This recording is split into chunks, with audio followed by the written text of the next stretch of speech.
Boss Haryana Maharashtra की बड़ी जीत ने राहुल गांधी को किनारे लगा दिया था।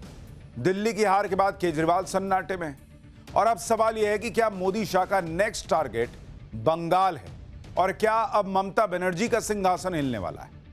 दरअसल पिछले दिनों संघ प्रमुख मोहन भागवत बंगाल में थे। बंगाल में उनका 10 दिन का प्रवास था।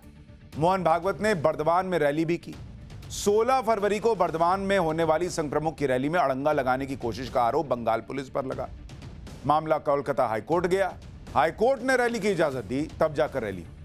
यहीं से सवाल उठा कि आखिर संघ की शक्ति से दीदी को दिक्कत क्यों हो रही है। क्या इसलिए क्योंकि ममता बनर्जी समझ गई हैं कि मोदी शाह और आरएसएस की तिकड़ी महाराष्ट्र, हरियाणा और दिल्ली में जो खेला कर चुकी है, अब वही बंगाल में करने का प्लान कर रही है।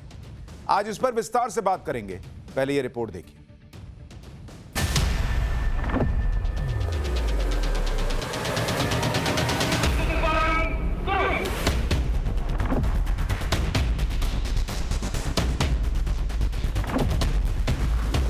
समान मान्यता भारतवर्ष के अंदर है, उसके कारण भारतवर्ष एक है।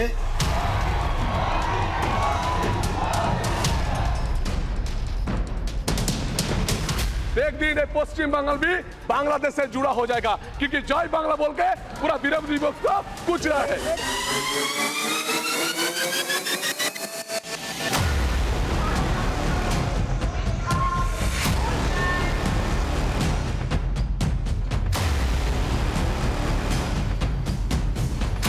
মহাকুম্ভ আমি নাইবা বললাম, ওটা এখন মৃত্যু কুম্ভ হয়ে গেছে। ये महाकुंभ नहीं है, ये मृत्यु कुंभ है। ये हिंदू के ऊपर आघात, महाकुंभ के ऊपर। श्री नरेंद्र मोदी, श्री नरेंद्र मोदी, मोदी मोदी। हरियाणा में जय, महाराष्ट्र की विजय और दिल्ली की महाविजय के बाद संघ का अगला फोकस क्या बंगाल है?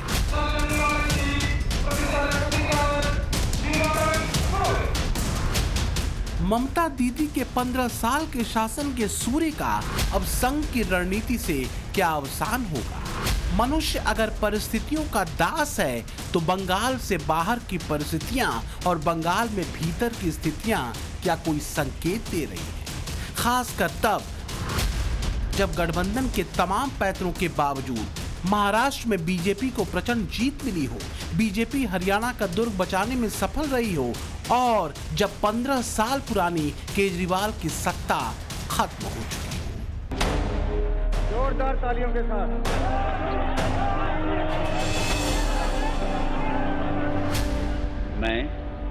मैं रेखा गुप्ता ईश्वर की शपथ लेती हूँ कि बंगाल में दीदी के सत्ता के जाने का गूढ़ सूत्र दिल्ली की इसी बदली हुई तस्वीर में छिपा है। दिल्ली का राजनीतिक अध्याय अगर बदला है तो बदलाव के इसी संकल्प की धमक कुछ दिनों पहले बंगाल में भी सुनाई दी है। दिल्ली की तरह बंगाल में भी संघ ने अपने सूत्र को आगे बढ़ा दिया है और ये सूत्र है हिंदू एकजुटता का। वो हिंदू समाज और भारतवर्ष एक रूप है, क्योंकि वह हिंदू समाज सारे देश की विविधताओं को एक सूत्र में चलाने वाली भारतीय संस्कृति के आचरण का प्रयास करता है। समान मान्यता भारतवर्ष के अंदर है, उसके कारण भारतवर्ष एक है। उस बात को आज हम कहते हैं तो लोग कहते हैं आप हिंदुत्व बोल रहे हो, आप हिंदू हो। इस हिंदू समाज को संगठित करना है। ममता को संघ का यही संकल्प कितना परेशान कर रहा है, इसका अंदाजा आप इस बात से लगा सकते हैं कि ममता बनर्जी सरकार ने आरएसएस की रैली को अनुमति नहीं दी। इस पर संघ ने कोलकाता हाईकोर्ट का रास्ता खटखटाया था, जिसने उन्हें रैली की इजाजत दी। ये बताता है कि दिल्ली का तख्त बीजेपी के हाथ में जाने और वहां संघ की भूमिका को देखने के बाद दीदी बंगाल में अपनी सत्ता पर आसन्न संकट को भांप चुकी है। क्योंकि बंगाल में फिलहाल बीजेपी को जीत की आस इसलिए ज्यादा दिख रही है क्योंकि ममता के खिलाफ एंटी इनकम्बेंसी है, हिंदुत्व का मुद्दा है, लोकल नेताओं की मजबूत कतार है और सबसे अहम बात वो ये कि बंगाल में संघ भरपूर एक्टिव है। हरियाणा, महाराष्ट्र और अब दिल्ली चुनाव जीतने के बाद आरएसएस के फोकस पर पश्चिम बंगाल है। आने वाले साल में जब पश्चिम बंगाल में विधानसभा चुनाव होंगे उससे पहले आरएसएस प्रमुख मोहन भागवत का एक अहम दौरा हुआ है पश्चिम बंगाल में और ये दौरा था पूरे के पूरे 10 दिनों का और इस दौरे के दौरान उन्होंने ये समझा दिया है कि किस तरह से नौजवानों पर, युवाओं को जो है फोकस रहेगा, उनको शामिल करना है। एज ग्रुप 14 से लेकर 40 तक जो है उन लोगों को टारगेट किया जाएगा और उनको जो है शामिल किया जाएगा और उनकी हिस्सेदारी जो है बढ़ाई जाएगी आरएसएस में। संघ प्रमुख मोहन भागवत का 10 दिन बंगाल प्रवास था। इस दौरान उनके हिंदू एकजुटता के सूत्र ने राजनीतिक तौर पर एक बड़ी हलचल मचा दी है। बीजेपी नेता अमित मालवीय ने तो बाकायदा सोशल मीडिया पर एक आंकड़ा दिखाते हुए बीजेपी के पक्ष में बन रहे गणित को भी समझा दिया। 2011 में जब ममता पहली बार सीएम बनी तो टीएमसी को कुल सीटें मिली थी 154 और वोट शेयर 40% पहुंच गया था। अगर इसकी 2011 के पहले के चुनावों से तुलना करें तो 2006 में टीएमसी के पास सिर्फ 30 सीटें थी। ठीक वैसे ही अगर बीजेपी के ग्राफ को देखें तो 2016 में उसके पास सिर्फ 3 सीटें थीं जो 2021 में बढ़कर 77 हो गईं। वोट शेयर भी 38% हो गया। बीजेपी को बंगाल में उम्मीद आंकड़े के इसी ग्राफ, संघ और संगठन की मजबूती से है। वैसे भी माना यह जा रहा है कि बीते 15 सालों में ममता की राजनीति उतनी धारदार नहीं रही है जितनी हुआ करती थी। टीएमसी के भीतर की गुटबाजी भी ममता के लिए एक बड़ी चुनौती साबित हो सकती है। टीएमसी में भीतर की गुटबाजी को तो टीएमसी सांसद और ममता के भतीजे अभिषेक बनर्जी तक न्यू नॉर्मल बता चुके हैं। वो कह चुके हैं कि हमारी जैसी बड़ी पार्टियों में गुटबाजी बहुत सामान्य है। दिल्ली में रेखा गुप्ता के मुख्यमंत्री बनने की खबर और केजरीवाल की सत्ता का उतरा पोस्टर बंगाल में ममता बनर्जी की टेंशन बढ़ा रहा है। ममता बनर्जी जानती हैं कि दिल्ली में इंडी गठबंधन वाले उनके साथी केजरीवाल की सत्ता से बेदखली में एक बहुत बड़ी भूमिका राष्ट्रीय स्वयंसेवक संघ यानी आरएसएस ने निभाई। तो क्या यही वजह है कि ममता दीदी आरएसएस को बंगाल से दूर रखना चाहती हैं? बर्दवान की सभा में संघ प्रमुख ने जो कुछ कहा वो एक तरह से बंगाल की पॉलिटिक्स में सत्ता परिवर्तन का सूत्र बन सकता है, क्योंकि इसी सिद्ध सूत्र को महाराष्ट्र से लेकर हरियाणा और दिल्ली तक में आजमाया जा चुका है। यह एक संकेत भी है कि बंगाल में अब बदलाव को लेकर ग्रास रूट लेवल पर संघ काम शुरू कर चुका है। हिंदू एकजुटता का यह सूत्र 3 राज्यों में बंपर कामयाबी दिला चुका है। तो क्या अब बारी बंगाल की है, क्योंकि वहां एक बड़ा गंभीर मुद्दा है बांग्लादेशी घुसपैठियों का। इस बात को लेकर बीजेपी हमेशा आक्रामक रही है कि बंगाल में बांग्लादेशी घुसपैठियों की वजह से बड़े पैमाने पर डेमोग्राफी बदली है। कई जिले ऐसे हैं जहां मुसलमानों की जनसंख्या हिंदुओं से ज्यादा हो चुकी है। बीजेपी आरोप लगाती है कि सत्ता बनाए रखने के लिए घुसपैठियों को बसाया जाता रहा है। खास बात यह है कि ये वोट बैंक कभी लेफ्ट विंग का वोट बैंक हुआ करता था। बंगाल में हिंदू आबादी करीब 65% है, जबकि मुस्लिम आबादी 27% के आसपास है। मुस्लिम जनसंख्या के मामले में असम के बाद बंगाल दूसरे नंबर पर आता है। मोहन भागवत जिन्होंने कभी ऐसा नहीं हुआ कि 11 दिन बांग्ला में बिताया, तो काफी तो इससे हम लोग ये सोचना चाहिए कि बंगाल की पॉलिटिक्स, ओवरऑल जो बंगाल की पॉलिटिक्स है उसके लिए आरएसएस का एक दूसरा सोच है। महाराष्ट्र, हरियाणा और उसके बाद दिल्ली, स्पेशली दिल्ली जो छीन लेना भाजपा के लिए बहुत बड़ा चैलेंज था, उसमें आरएसएस का एक बहुत सार्थक योगदान रहा भाजपा की कैंपेन में। बदलती डेमोग्राफी के आरोपों के बीच संघ की सक्रियता ममता के लिए एक बड़ी चुनौती तो हो सकती है। बंगाल में संघ के सक्रिय होने को महाराष्ट्र, हरियाणा और खासकर दिल्ली के नतीजों से जोड़कर देखना जरूरी है। क्योंकि संघ की भूमिका ने बीजेपी के लिए सत्ता की राह आसान की। बंगाल के कई जिलों में मुस्लिम आबादी अब हिंदू आबादी से ज्यादा हो चुकी है। बीजेपी इस डेमोग्राफी चेंज के पीछे वजह बांग्लादेशी घुसपैठियों को बताती रही है। वो आरोप लगाती है कि पहले लेफ्ट और फिर ममता सरकार ने घुसपैठियों को बड़े पैमाने पर बंगाल में बसाने और उन्हें अपना वोटर बनाने का काम किया।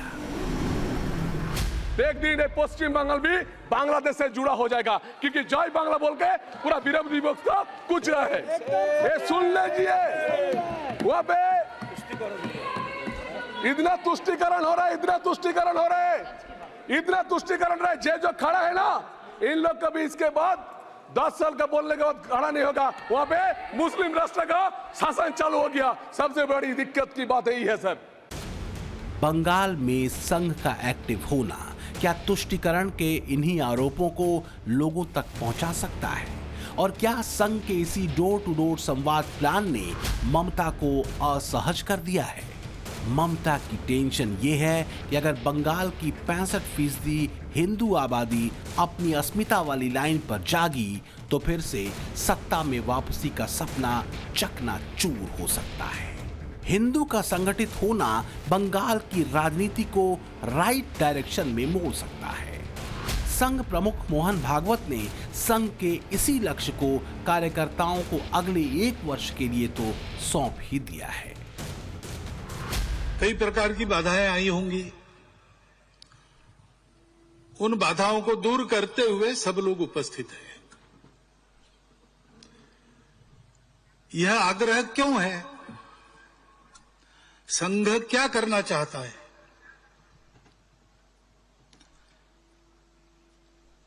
तो एक वाक्य में इस प्रश्न का उत्तर देना हो तो संघ संपूर्ण हिंदू समाज का संगठन करना चाहता है।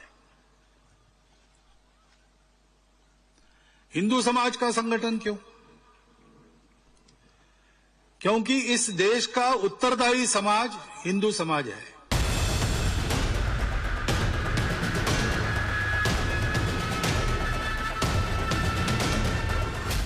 अपनी सत्ता के लगातार 3 टर्म में ममता ने अपने राज को 4 सूत्रों से अभेद्य बनाया।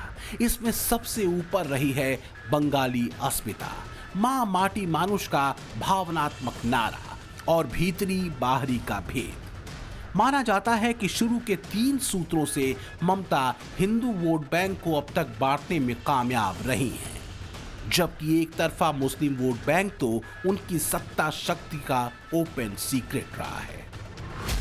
तुष्टिकरण के अलावा इस वोट बैंक को संतुष्ट करने के चक्कर में रही सही कसर ममता बनर्जी ने प्रयागराज के महाकुंभ को मृत्यु कुंभ जैसे अलंकारों को देकर पूरी कर दी।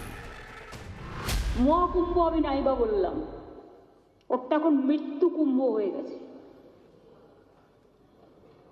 মৃত্যু কূপের মতো আমি মহাকুম্ভকে সম্মান করি, আমি শ্রদ্ধা জানাই। বড় লোক আর ভিআইপিদের জন্য লক্ষ টাকার ক্যাম্প, আর গরিব লোকেদের সাধারণ লোকেদের জন্য লাইনে দাঁড়ান 15 ঘন্টা 20 ঘন্টা দাঁড়িয়ে, যদি একটা মাদুরেও বসে 2000 টাকা, 1 কাপ লাল চাও 500 থেকে 2000 টাকা। তারা যে জায়গাটা গিয়ে স্নান করবে সেটা আলাদা, ভিআইপিদের স্নানের জায়গাটা আলাদা। আর সেই জলটা আপনারা দূষিত করেছেন, বিষাক্ত করেছেন। ये महाकुंभ नहीं है, ये मृत्यु कुंभ है। ये हिंदू के ऊपर आघात, महाकुंभ के ऊपर आघात। अखाड़ा से संत समाज आवाज उठाइए और स्वामी विवेकानंद श्री चैतन्य देव की धरती बंगाल में हर क्षेत्र में ममता बनर्जी का कुशापुतल दान करिए। आप सच्चा हिंदू है तो राजनीति से ऊपर उठ के ममता बनर्जी का इस अपशब्दों की जोरदार विरोध करें। बीजेपी कहती है कि हिंदुओं की आस्था से दिक्कत ममता दीदी को शुरू से ही रही है। इसलिए रही है क्योंकि दूसरी तरफ का वोट बैंक इसी दिक्कत दृष्टि से संतुष्ट होकर टीएमसी की झोली में गिरता है। महाकुंभ को मृत्यु कुंभ बताने पर प्रयागराज पहुंची पब्लिक ने ममता को जवाब दे दिया। बनर्जी तो बस उनका नाम ही ना लो तो ही अच्छा है। लालू यादव तो लालू यादव सभी को बताए। इसको आदत हो गई है विरोध करने की, वो तो विरोध करेंगे ही। को क्या कहेंगे जो विरोध कर रहे हैं, जो कह रहे हैं भाई ये मृत्यु कुंभ है, कह रहे हैं कुंभ बेकार है? मेरे पास शब्द नहीं है उनके लिए कुछ कहने के लिए। इतना क्राउड होने के बाद भी यहाँ पे लोगों को कोई परेशानी नहीं हो रही है, यही अपने आप में एक बहुत बड़ी बात है। राजनीति एक साइड करो, हिंदू सब जागो और सब नागरिक एक होके अपना संन्यास सनातन धर्म बनाओ। बहुत अच्छा लगा। कहाँ से आई हैं? बिहार से, पटना से। आप कह रही हैं अच्छा लगा, आप ही के राज्य के लालू जी कह रहे हैं बेकार है। नहीं, मोदी जी जिंदाबाद। आप जिंदाबाद। हम पुणे से आए, महाराष्ट्र से आए हैं, स्नान भी हमारा अच्छे से हुआ, सब हो गया। बस ऐसे ही स्वर और हिंदू एकजुटता ममता की नींद हर लेती है। अगर यही एकजुटता बंगाल में हिंदू वोटर्स के बीच उतर गई तो 2026 में मुश्किल हो सकती है। ममता ये नहीं चाहती और संघ यही चाहता है। संघ की स्थापना के शताब्दी वर्ष में बंगाल दुर्ग पर संघ के हिंदुओं के संगठित होने के सूत्र के साथ बीजेपी भगवा फहराना चाहती है। आज हम इस बात पर भी गर्व करेंगे कि महाराष्ट्र की धरती पर मराठी भाषी एक महापुरुष ने 100 वर्ष पहले राष्ट्रीय स्वयंसेवक संघ का बीज बोया था। आज ये एक वटवृक्ष के रूप में अपना शताब्दी वर्ष मना रहा है। हिंदुओं की एकजुटता की बात बंगाल की जमीन पर पहली बार हो रही है, ऐसा नहीं है। पर 815 एक्टिव शाखाएं हैं जहां पर हर रोज जितने भी एक्टिव सदस्य हैं आरएसएस के वो उसमें जाकर शामिल होते हैं। और अगर पूरे राज्य की बात करें तो अब तक जो है 3,500 से ज्यादा एक्टिव मेंबर्स हैं जो हर रोज शाखाओं में शामिल होते हैं। उसके बाद उनकी जो मंडली होती है उसमें भी वो शामिल होते हैं। लेकिन मोहन भागवत के इस दौरे के दौरान जो है ये साफ हो गया है कि आरएसएस का फोकस अब जो है पश्चिम बंगाल पर है। तो क्या ममता जमीन पर बदलती हवा का रुख समझ रही हैं? दिल्ली में पीएम मोदी के धुर विरोधी केजरीवाल की सत्ता से बेदखली के बाद ममता इंडी गठबंधन का वो चेहरा है जो सीधे पीएम मोदी और संघ के हिंदुत्व पर तीखे हमले करती हैं। लोकसभा चुनाव में भले ही सीटों के हिसाब से बीजेपी को कोई खास सफलता बंगाल में न मिली हो, लेकिन अगर 2019 और 24 के लोकसभा चुनाव में बीजेपी को मिले वोट प्रतिशत को देखेंगे तो उसे ज्यादा नुकसान हुआ नहीं दिखता। 2019 में बीजेपी को 40% से कुछ ज्यादा वोट मिले थे, जबकि 2024 के लोकसभा चुनाव में 39% वोट मिले, यानी 1% कम। संघ लगातार बांग्लादेश के हालातों का जिक्र करते वहां के हिंदुओं पर हो रहे अत्याचार को लेकर एक चेतना बंगाल में खड़ी करना चाहता है। इस बंगाल में हिंदुओं की स्थिति दिन प्रतिदिन खराब होते जा रहा है। इसके विरोध में सिर्फ स्वयंसेवक ही बोलते हैं, राष्ट्रीय स्वयंसेवक संघ बोलते हैं। इसलिए किसी का व्यापार बंद होने वाला है। जिसके व्यापार बंद होने वाला है उसको लगता है जो संघ के विरोध करना चाहिए। यहाँ पे ममता बनर्जी सब धर्म के समान रूप में सम्मान कर रहा है। सब लोग उनका धर्म पालन करने का अधिकार है। तो आई थिंक ये Bhajpa leaders and RSS leaders वो लोग पूरी तरह मिस इन्फॉर्म्ड है।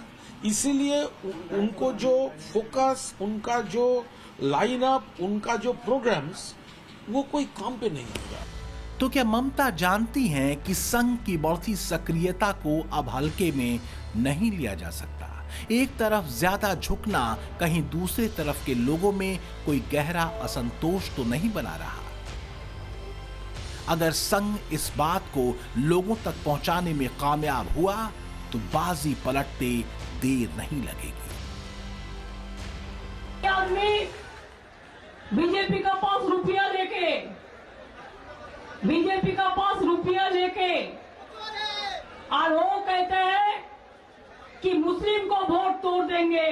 हम बोला तुम्हारा इतना हिम्मत नहीं है कि तुम बीजेपी को लिए तुम मुस्लिम का वोट तोड़ देंगे। हम आज आइए आज वादा करें, पूरा देश भर फैसला कीजिए और जितना भी आपको आदमी बाहर में काम करते हैं और 24 का चुनाव में सबको आना चाहिए, सबको वोट देना चाहिए। एक तरफ संघ की बढ़ती पैठ और दोगुनी होती शक्ति, दूसरी तरफ बीजेपी के स्थानीय नेताओं का सदन के भीतर और बाहर आक्रामक रुख ममता को बेचैन कर रहा है। ममता की 3 टर्म की एंटी इनकम्बेंसी भले ही मुस्लिम वोटों को टीएमसी से दूर न करे, लेकिन इसके साथ हिंदू एकजुटता का संघ का मंत्र अगर काम किया तो हिंदू वोट टीएमसी की तरफ मोड़ना ममता के लिए मुश्किल हो सकता है। बस ऐसी ही स्थिति बीजेपी को 2026 को लेकर उम्मीदों से भरती है। चुनावों से पहले बंगाल में संघ एक्टिव हो चुका है। सूत्रों के मुताबिक अगले 1 साल तक संघ के स्वयंसेवकों को दोगुनी शक्ति से सक्रियता बढ़ाने के लिए कहा गया है। जहां आरएसएस की स्थिति कमजोर है, वहां पर और मजबूत होने का प्रयास करने के लिए कहा गया है। संघ का फोकस हिंदू एकजुटता पर है। टीएमसी के लिए संघ की चुनौती इसलिए बड़ी होती दिख रही है क्योंकि बंगाल में पहले के मुकाबले बीजेपी लगातार मजबूत हुई है। पिछले विधानसभा चुनावों में बीजेपी 3 सीट से छलांग मारकर सीधे 77 पर पहुंच गई थी, यानी लगभग 25 गुना से ज्यादा का जंप। बीजेपी मानती है कि बंगाल में उसकी परफॉर्मेंस पिछली बार के आसपास भी रही तो बहुमत का 147 सीटों का आंकड़ा छूना कोई बहुत बड़ी बात नहीं है। संघ की सक्रियता इस लक्ष्य में एक बड़ी भूमिका निभा सकती है। पॉलिटिकल एक्सपर्ट तो यहां तक कह रहे हैं कि इस बार 15 साल की एंटी इनकम्बेंसी बंगाल में ठीक वैसी होगी जैसे दिल्ली में केजरीवाल के लिए थी। तो ऐसे में अगर 2026 में बंगाल में सत्ता पलट जाए तो कोई बहुत आश्चर्य नहीं होना चाहिए। लेकिन कुछ और भी है जो दीदी के लिए 2026 को लेकर कोई अच्छी खबर तो फिलहाल नहीं सुना रहा, और ये है टीएमसी के भीतर बुआ और भतीजे के बीच बढ़ती खींचतान। कहा यह जा रहा है कि ये खींचतान अब पार्टी के भीतर एक बड़ी दरार के रूप में बदल चुकी है। आरजी का रेप एंड मर्डर केस के बाद से टीएमसी के भीतर ममता और अभिषेक गुट शीत युद्ध के दौर में हैं, जो बताते हैं कि टीएमसी के भीतर कुछ ठीक नहीं चल रहा। ममता गुट अभिषेक गुट के बीच खींचतान मची हुई है। जनवरी में शांतनु सेन को पार्टी से निकाला गया। आरजी कर मामले में शांतनु ने बंगाल पुलिस पर सवाल उठाए थे। शांतनु अभिषेक बनर्जी के बेहद करीबी थे। कुछ कलाकारों के प्रोग्राम भी सरकार ने कैंसिल किए। इन कलाकारों ने भी आरजी कर मामले में ममता सरकार की आलोचना की थी। कहा जाता है कि अभिषेक बनर्जी ममता के इस कदम से सहमत नहीं है। तो क्या ऐसे एक्शन रिफ्लेक्शन है कि ममता 2026 की जमीन पर टीएमसी को पस्त देख रही हैं? ममता पर बीजेपी के आरोप सिर्फ मुस्लिम तुष्टीकरण भर के नहीं है। बंगाल में महिलाओं की सुरक्षा की तस्वीर भी चिंताजनक है। एनसीआरबी अपराध दर की गणना प्रति 1 लाख जनसंख्या के आधार पर दर्ज करता है और इसके मुताबिक पश्चिम बंगाल में प्रति 1 लाख महिलाओं ने 71.8 अपराध के मामले दर्ज करवाए। यह आंकड़ा उत्तर प्रदेश और बिहार जैसे राज्यों से ज्यादा था। उत्तर प्रदेश में यह दर 58.6 है, जबकि बिहार में यह दर 33.5 थी।